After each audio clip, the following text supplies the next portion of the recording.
याद रखो, जो लोग सामान सेटिंग से नहीं रखते हैं, सामान यथास्थान नहीं रखते हैं, घर की साफ सफाई नहीं रखते हैं, उनके घर में अशांति भी रहती है, कलह कलेश भी रहता है, उनके घर में दुख रहता है, उनके घर में दरिद्र रहता है, उनकी कभी उन्नति नहीं होती है। इसलिए साधु लोग भी अगर उन्नति चाहते हैं तो कृपया मेहनत करें, सफाई करें। मैं एक आश्रम पर गया, कबीर आश्रम था, 500 बीघे जमीन थी, एक भी सीमेंट की छत वाला कमरा नहीं था। 200 साल पुरानी जो दीवारें बनी थी वो फट रही थी, गिर रही थी, और हमसे कह रहे थे पैसा दे दो। हमने कहा मैं पैसा दे दूं, ये 500 बीघे में करते क्या हो, इतनी एकड़ 500 एकड़ जमीन। बोले कुछ होता ही नहीं है, 500 एकड़ बहुत हुई। हमने कहा कितने साधु हो? बोले 4-5 लोग हैं। 500 एकड़ में 5 लोगों की रोटी नहीं चल रही है।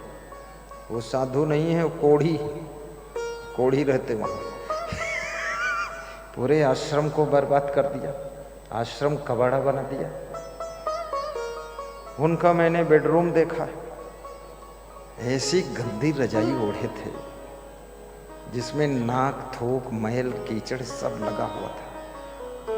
तो उसको बिछा दिया, उन्होंने कहा इस पर बैठो। हमने कहा बैठना तो अलग, इसमें तो पैर नहीं लगाता हूँ मैं तो बिल्कुल ऐसा साफ रहता हूँ, भगवान से ज्यादा साफ सुथरा रहता हूँ। पैर छुआ दूंगा तो धोना पड़ेगा।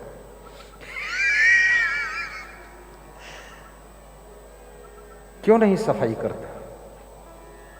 अब उन साधुओं की आश्रम पर भक्त लोग भी आना जाना बंद कर देते हैं। वहां क्या लेने जाएंगे?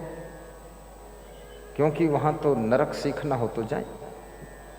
इसलिए साधु महात्मा आलसी नहीं होना चाहिए। कितना साधु ऐसा है जो दिन भर गांजा पीता है, खूब भांग खाता है, पान पुड़िया तमाकू सब खाता है, और बाबा जी बना हुआ है, बड़ा संत बना हुआ है, बड़ा भगत कहलाता है। ये सब गंदगी जहां रहती है वहां दरिद्र निवास करता है। नोट कर लीजिए, मुर्गी कभी मत पालिए और बकरी बकरा मत पालिए, क्योंकि बकरी बकरा हमेशा मांस खाने में ही उसका प्रयोग होता है। जिसके हाथ बेचोगे वो मार के खा जाएगा, तुमको भी पाप लगेगा। गाय भैंस पालो, अच्छी भैंस पालो, 2 भैंस पाल लो, 40 लीटर दूध होगा, 2 लीटर स्वयं पियो, 38 लीटर बेचो। भैंस का दूध कम हो जाए तो भैंस भी बेच दो, दूसरी ले आओ, कोई दूसरे को दे दो, थोड़ा सस्ती बेच दो। बिजनेस माइंड विकसित करो। कपड़े भी साफ सुथरा पहनो, अपने शरीर को भी साफ सुथरा रखो, नाक भी ठीक से साफ करो, आंखें भी ठीक से धोइए। कितने लोगों के नाक से माल थोड़ा थोड़ा निकलता रहता है, और उसको पोंछ पोंछ के या तो पेंट में चिपका लेते हैं, महिलाएं तो साड़ी में चिपका लेती है, और फिर उसी साड़ी से मेरे पैर पोंछ देती है कि थोड़ा माल तुम भी ले जाओ गुरुदेव। वो हमारा संत मना करता रहता है फिर भी पोंछ देती है। साड़ी में नाक मत पोंछो। सुबह सोकर उठो, अच्छी तरह मंजन ब्रश करो, अच्छी तरह से मुंह धो, अच्छी तरह से नाक साफ करो, आंखें साफ करो, दांत साफ करो, हाथ पैर साफ करो। उसके बाद जब स्नान करो तब फिर नाक साफ करो, फिर भोजन करने के बाद फिर नाक साफ करो। क्योंकि ये दोनों नाक के छेद इसीलिए हैं, जितनी गंदगी दिमाग का कचरा निकालने के लिए है। नाक और किसी काम के लिए नहीं। सांस लो और कचरा निकालो। आंखों में भी कचरा इकट्ठा होता है। अपना चश्मा भी धो डालो, उसको गंदा मत रखो। जूते चप्पल भी साफ करके पहनो। आलस्य को बिल्कुल दूर भगाइए। जिस समय जरूरत हो फटाफट भोजन बनाइए। आलस्य करने वाले के पास में लक्ष्मी कभी नहीं आती है। आलस्योपहता विद्या, आलसी को विद्या नहीं आती है। जो विद्यार्थी आलसी है उसको विद्या कभी नहीं आ सकती। इसलिए विद्यार्थी को आलसी नहीं बनना चाहिए। जो विद्यार्थी बहुत आराम करता है, 10-10 घंटे आराम करता है, सोने के घंटे बढ़ाता चला जा रहा है, पढ़ने के घंटे घटाता चला जा रहा है,